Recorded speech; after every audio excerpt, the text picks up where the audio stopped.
다시 한번 먼저 목사님께 또 설교할 수 있는 기회를 주셔서 그 주심에 감사를 드리는 마음이 있습니다. 제가 마곡교회 온 이후로 이제 또 이렇게 오전에 이렇게 말씀을 또 드리면서 또 인사를 나눌 수 있게 되었습니다. 앞으로 계속해서 목사님을 먼저 조력하며 또 마곡교회, 마곡성서침례교회를 섬김으로 교회가 든든히 세워지고, 특별히 저는 참 26년도 비전이 너무 참 도전이 되었었습니다. 참 복음의 씨앗을 뿌리는 교회로서 이 지역의 영혼들이 예수님을 참 믿고 구원자로 받아들임으로써 귀한 열매들이 있는 또 한 해가 되었으면 좋겠습니다.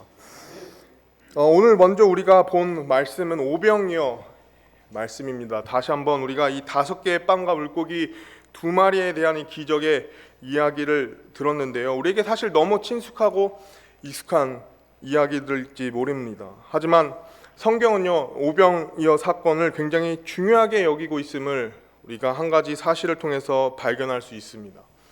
사복음서에 기록되어 있는 사건들은 분명히 중요한 것이죠. 예수님의 공생애가 기록된 사건이기 때문입니다. 그 중에서 사실 예수님의 많은 기적들이 복음서에 기록이 되어 있지만, 그중 이 사복음서에 공통적으로 기록된 기적은 사실 부활 사건과 오병이어 사건입니다. 그러나 이 그리스도의 부활은 복음의 이제 핵심적인 그 구석적 사역으로서 사실은 오병이어만 이 사복음서에 공통적으로 기록된 기적이다라고 해도 무방할 것 같습니다. 오병이어 사건은 또한 이 상징적으로 굉장히 중요한데, 그래서 단순히 이 기적뿐만 아니라 때로는 이것이 표적, 동시에 표적이 되기도 합니다. 예수님의 이 복음, 또 예수님의 이 구속의 사역이 또 녹아든 놀라운 사건이기 때문이죠. 그래서 이 오병이어에 대한 말씀, 이 기적을 연구하다 보면요, 이 안에 굉장히 놀라운 진리들이 많다는 것을 우리가 볼 수 있습니다. 오늘 우리가 그 모든 부분을 다 살펴볼 수 없기에 저는 오늘 함께 나누고 싶은 말씀으로 바로 이 헌신에 대해서 함께 살펴보기를 원합니다. 헌신, 우리가 너무 잘 아는 이 한 소년의 헌신도 있고요, 또 우리 예수님의 헌신도 우리가 발견할 수 있고요. 그러므로 우리가 이 안에서 세 부류의 인물, 예수님과 또 제자들, 그리고 한 소년을 우리가 차례대로 이 말씀의 흐름에 의해 살펴보며 은혜가 되었으면 좋겠습니다. 무엇보다 기도하면서 이 말씀을 준비하면서 저에게도 이 말씀이 참 은혜가 되었고요, 이 세 부류의 인물을 통해서 우리 삶과 교회 가운데서도 이 헌신의 기적이 충만하기를 기도하는 마음으로 말씀을 준비했습니다. 먼저 우리의 귀한 주체 되시는 예수님을 함께 살펴보겠습니다. 1절과 2절 말씀 함께 보실 때요, 이 일들 뒤에 예수님께서 갈릴리 바다 곧 디베랴 바다 건너편으로 가심에 큰 무리가 그분을 따르니 이는 그분께서 병든 자들에게 행하신 기적들, 즉 그분의 기적들을 그들이 보았기 때문이라 라고 얘기하죠.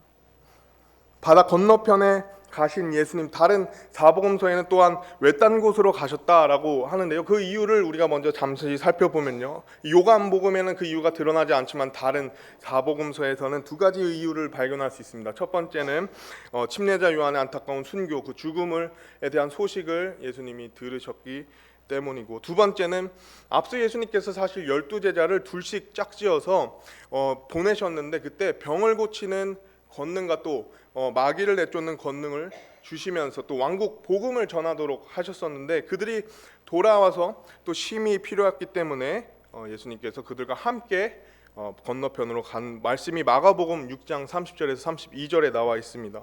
잠시 보시면요, 사도들이 같이 예수님께 모여 모든 것, 즉 자기들이 행한 것과 가르친 것을 다 그분께 고하매 그분께서 그들에게 이르시되 너희는 따로 외딴 곳에 가서 잠시 쉬라 하시니 이는 오고 가는 사람이 많아 그들에게 먹을 겨를도 없었기 때문이더라. 그들이 배를 타고 은밀히 외딴 곳으로 떠나가니라고 나와 있습니다. 이 외딴 곳의 의미가 무엇이냐면요, 그리스어로 이 에레모스라 하는 의미가 있는데요, 이 단어는 사람이 없는 곳 혹은 황량한 곳 혹은 광야라고 묘사되어 있습니다. 즉 사람이 굉장히 드문 장소고요, 이 당시에 이제 들판이었던 거리 배경은, 즉 이 곳에서는 어떤 도움이나 혹은 공급을 받을 수 없는 장소로서 나타나셨다는 거죠. 즉 침례자 요한의 이 안타까운 순교의 소식을 들으시고 또 제자들의 사역으로 인해서 그들에게 기진함이 있다는 것을 발견하신 후에 이 외딴 곳으로 갔다는 사실입니다. 근데 이 부분에 대해서 우리가 한번 말씀을 통해 우리가 적용을 한다면요, 우리도 이 신앙의 생활을 하면서요, 특별히 또 이런 외딴 곳을 나도 떠나고 싶고 좀 내가 잠시 신앙과 거리를 두고 싶은 그런 어떤 마음의 심정들, 어떤 그런 우리의 상태가 때로는 이와 같이 있을 때가 있다라는 거죠. 우리가 하나님을 위해 살고 또 교회를 섬길 때 그것이 매일 같이 마냥 즐겁고 또 이 일들을 통해서 내 주변 일들이 잘 풀리고 또 이것을 통해서 내가 마냥 행복함과 만족감을 느낀다면 참 좋겠지만, 안타깝게도 우리가 믿음의 삶을 사는 것이 때로는 우리에게 굉장히 힘든 부분을 요구한다는 것입니다. 때로는 이것이 나에게 너무 익숙해져서 나에겐 어떤 이런 외부적인 혹은 내부적인 이 일들로 인해서 내 마음을 무겁게 하는 일이 있을 수 있고 또 내 마음과 또 몸이 지치는 일이 생길 때에 우리가 때로는 은밀하게 조용하게 외딴 곳으로 가고 싶다라는 생각이 들 수 있습니다. 잠시 내가 하던 것을 내려놓고 잠시 하나님과의 교제를 떠나서 내가 조용히 외딴 곳으로 가고 싶은 그런 우리의 어떤 연약함을 우리가 볼 수가 있다라는 것이죠. 하나님에 의해 때론 교회 속에서 때론 이 세상에 의해서 받은 상처와 또 슬픔, 또 때론 이 기진함이 나에게 찾아올 때 이제는 내가 헌신하지 않고 잠시 다 내려놓고 조용하게 외딴 곳으로 가야겠다는 마음이 우리에게 들 수도 있다라는 것입니다.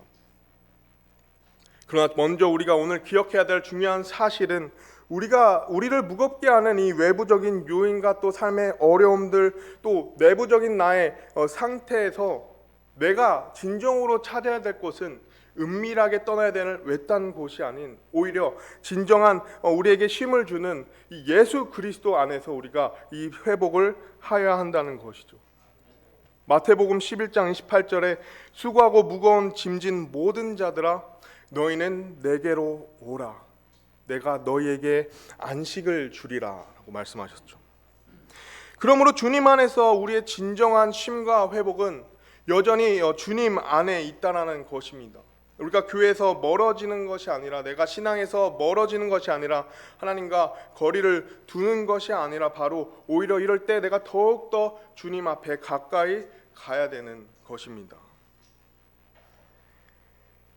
이어서 살펴보면 우리가 예수님을 통해 은혜가 되는 귀한 헌신의 모습을 계속해서 볼 수 있습니다. 이제 제자들과 함께 외딴 곳으로 자리를 옮기신 예수님과 또 제자들 앞에서 굉장히 놀라운 광경이 펼쳐지는 것을 우리가 볼 수 있는데, 이것이 2절 말씀에 잘 나와 있습니다. 큰 무리가 그분을 따르니 이는 그분께서 병든 자들에게 행하신 기적들, 즉 그분의 기적들을 그들이 보았기 때문이다 라고 나와 있죠. 즉 여기에 큰 무리가 있었다는 겁니다. 그들이 배를 타고 잠시 쉬기 위해 이 벳세다 근처 외딴 곳으로 갔는데 입이 턱 벌어지게 된 거예요. 왜?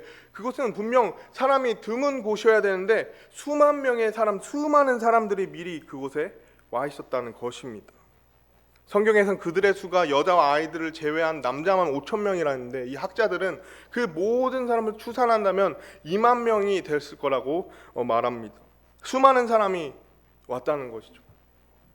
수많은 사람들이. 우리 어제 뉴스를 보셔서 아시겠지만 광화문에 큰 무대 공연이 펼쳐졌었죠. BTS라고 여러분 잘 아시는지 모르겠습니다만, 그분은 이제 그 가수가 이제 4년 만에 컴백을 해서 광화문이라는 무대에서 이제 펼쳤어요. 왜냐면 세계적인 가수니까요. 그래서 수많은 사람들이 왔는데 약 4만 명 정도 그곳에 왔다고 합니다. 근데 이 BTS가 얼마나 참 영향력이 있는 그룹이냐면요, 이 일들을 통해서 경제적인 효과가 3조에서 최대 100조까지 된다고 뉴스에서 제가 보면서 굉장히 놀랐던 기억이 있습니다.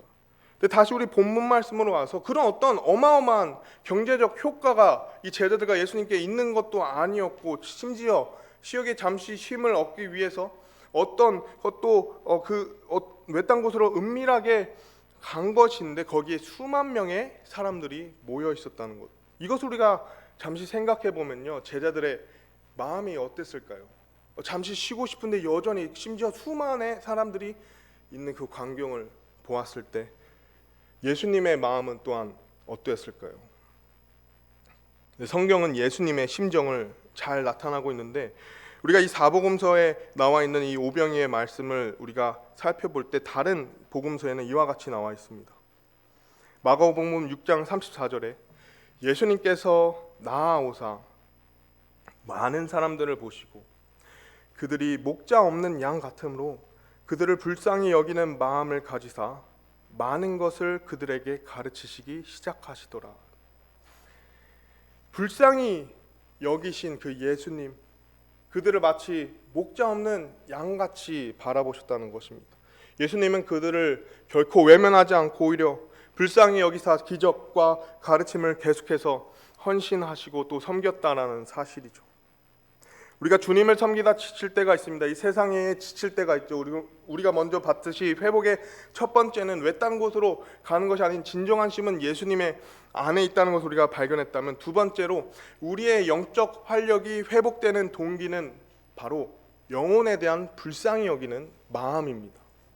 여러분, 우리가 영혼을 바라볼 때 어떤 마음을 갖고 바라보고 계십니까? 이 불쌍한 마음, 이것이 곧 우리가 섬김의 마음을 일으키는 귀한 동기가 되는 것이죠. 제가 주중에 교회를 섬기면서 저는 아직 너무 참 교회를 즐겁게 섬기고 있는데요. 그 가운데 가장 사실 자주 시선이 가는 곳이 있는데 바로 이 뒤에 있는 공원입니다. 여러분, 마곡성서침례교회 뒤에 공원이 있다는 거는요, 하나님이 아주 큰 복을 주셨다는 겁니다. 정말 큰 복을 주셨습니다.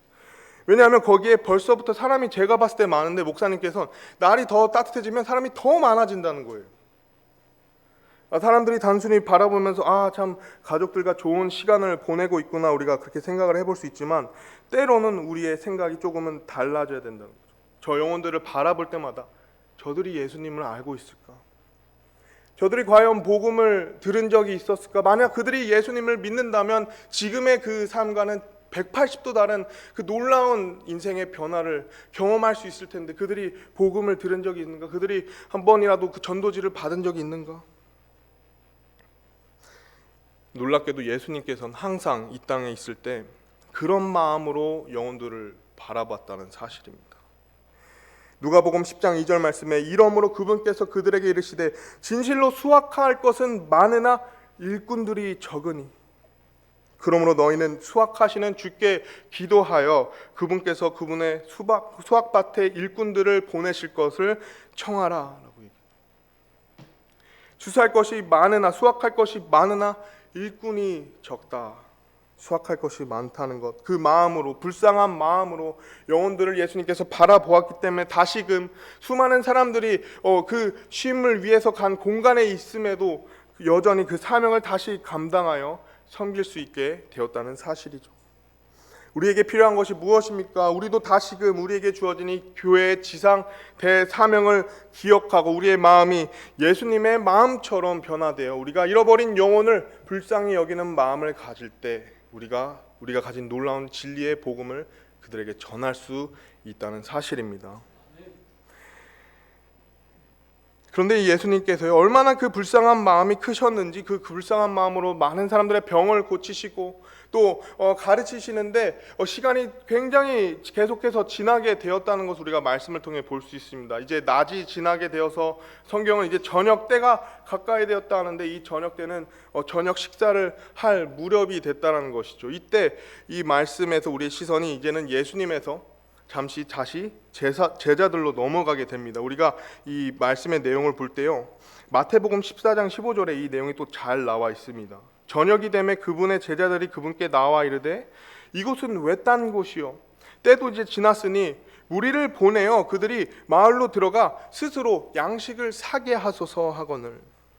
여기서 저녁 때는 이 저녁 식사가 되기 전 시간을 말하는데, 이미 제자들은 한참 말씀을 이렇게 전하고 계시는 예수님 뒤로 이 어떤 필요들을 보았던 것이죠. 이대로 가다가는 어떻게 되죠? 이제는 계속해서 그들이 끊임없이 필요를 요구하는데, 이제는 육체적인 그 허기를 가시기 위해서 그들이 또 어떤 음식을 요구할 수도 있는 것이고, 그때는 이제 감당할 수 없는 일이 생기는 것입니다. 2만 명 이상이 되는 그 사람들을 챙길 수 없는 그 현실적인 상황을 제자들은 알고 있었던 것이죠. 걱정이 태산이었죠.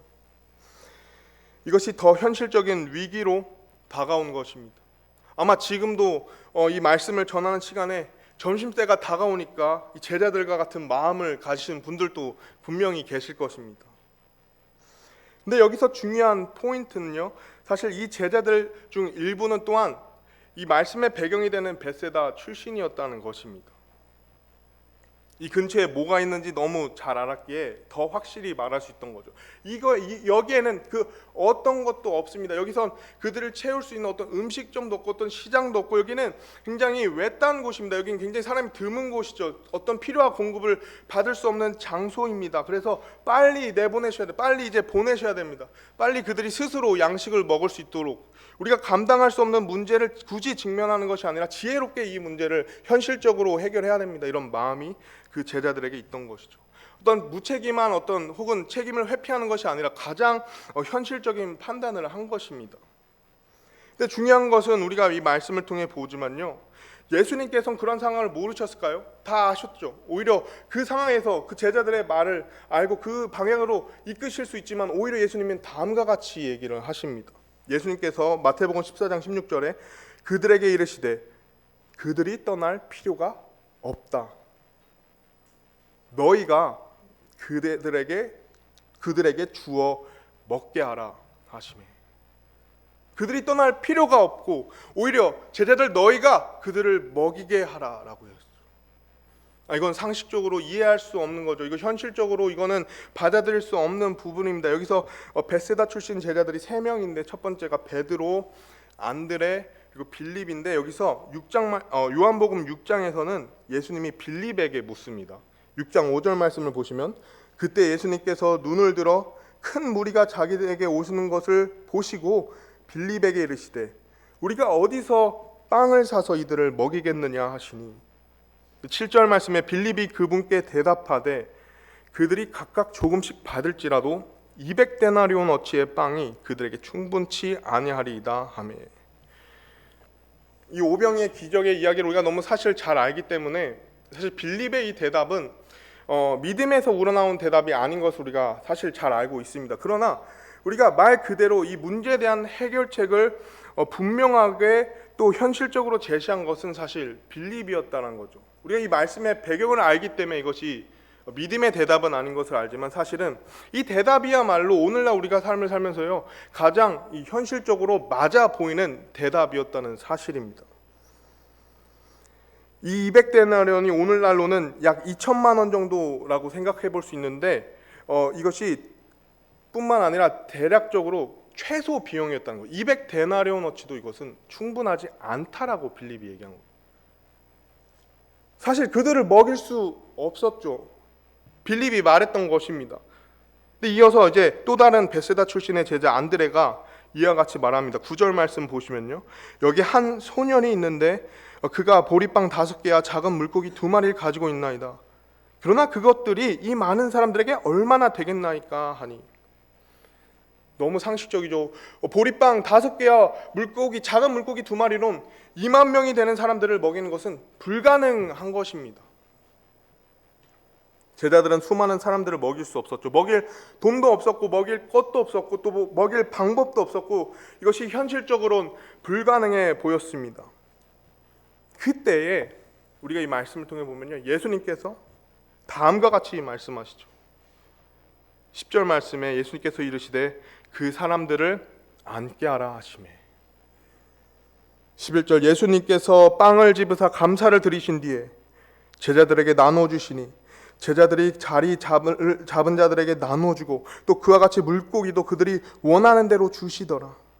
그들이 그것들을 함께 거두고 충분히 넘치게 먹은 자들이 남긴 보리빵 5개의 조각들로 12바구니를 채웠더라.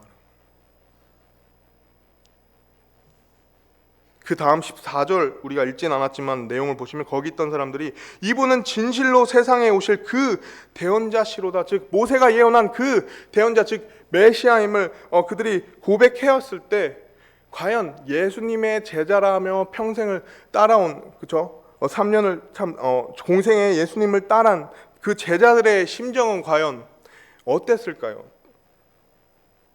우리가 너무 현실적이었구나. 내가 너무 인간적으로 또 육신적으로 이 상황을 바라보았구나. 내가 심지어 예수님의 제자인 것을 잊고 있었구나. 나와 함께 하시는 분이 바로 이 하나님의 아들 예수 그리스도시구나. 그분께서는 모든 것을 하실 수 있는 분이신 것을 내가 잠시 잊었구나. 우리가 이 세상을 살면 세상이 참 믿음 지키는 게 어렵습니다. 또 이 믿음을 지키는 교회로서 세상에 영향을 끼치는 것이 참 어렵습니다. 주변에 사람들이 많습니다. 그러나 그 사람들의 마음을 얻는 것이 쉽지 않습니다. 오히려 더 완악해가는 이 세상 속에 교회 역할이 굉장히 축소될 수 있지만, 문제는 그런 현실 속에서 우리도 모르게 그 현실에 맞춰지는 모습으로 나아가고 있다는 거죠. 우리의 이름은 그리스도인이요, 우리는 예수님의 제자라 하지만 우리와 함께 하시는 분이 어떤 분이신지 있는, 그리고 우리가 현실에 안주하여 현실적인 것을 바라보는 우리의 모습을 우리가 볼 수 있습니다. 그러나 오늘 예수님께서 우리에게 말씀하시죠. 내게 능력 주신 자 안에서 내가 모든 것을 할 수 있느니라. 우리는 그분께서 어떤 분이신지 압니다. 우리는 그분께서 우리의 마음과 이 현실을 넘어서 여전히 기적을 행할 수 있는 하나님이심을 우리가 믿습니다.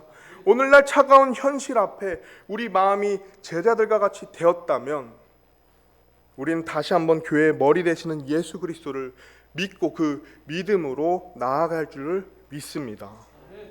에베소서 3장 20절 21절 제가 너무 좋아하는 말씀인데요. 이제 우리 안에서 일하는 권능에 따라 우리가 구하거나 우리가 생각하는 모든 것 이상으로 심히 넘치도록 능히 행하실 수 있는 분께, 곧 그분에게 영광이 그리스도 예수님을 통해 교회 안에서 모든 시대에 걸쳐 끝없는 세상에까지 있기를 원하노라. 아멘. 이라고요. 우리가 생각하고 우리가 구하는 것 이상으로 하나님께서는 교회를 통해서 모든 것을 친히 행하신다 하셨습니다. 여전히 오늘날에도요. 그러므로 우리는 현실적으로 계산하는 제자들이 아닌 바로 오늘 이 오병이어 헌신의 기적을 이룬 이 한 소년과 같아야 한다는 것이죠. 제자들이 아닌. 그러므로 우리가 마지막으로 우리의 시선이 이제는 예수님에서 제자들로, 또 제자들에서 한 소년을 향하면서 말씀을 마치기 원합니다.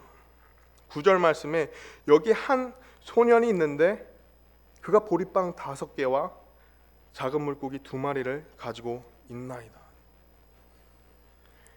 여기 오늘 우리가 보는 이 놀라운 사건이 얼마나 놀라운 사건인지 사복음서에 모두 기록된 사건입니다. 근데 그 오병이어 기적에서 빼먹을 수 없는 가장 중요한 인물이 나오는데, 예수님이 가장 중요하시지만 또 다른 인물이 바로 한 소년이었죠. 그 소년에 대한 이름도 나와 있지 않습니다. 그가 어떤 배경이 있는지, 왜 그가 도시락을 싸고 왔는지 이유를 알 수 없습니다. 그에 대한 어떠한 내용도 없습니다. 그러나 오늘 2000년이 지난 오늘 그는 시대를 막론하고요, 그리스도인들에게 가장 유명한 자가 되었습니다. 이 오병이어 하면 한 소년이 딱 기억이 나죠. 그의 헌신은 오늘날 여전히 이야기가 되고 또한 우리에게 귀한 본이 되죠. 우리의 순수함을 잃어버린 우리의 세상 가운데 다시 한번 아이와 같은 순수함, 우리가 그 믿음의 순수함을 회복하기엔 이 소년만큼 순수한 인물이 또 성경에 많지 않습니다.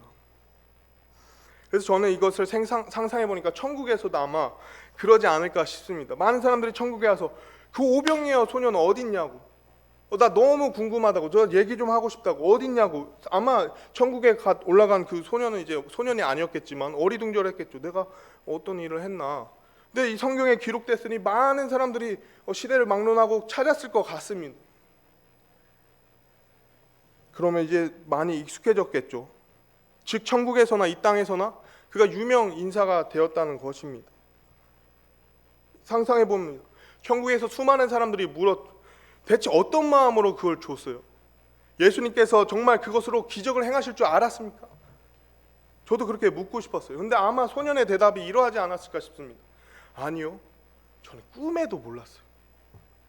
저는 그냥 제가 가진 그 한 도시락을 예수님께 드렸을 뿐이에요.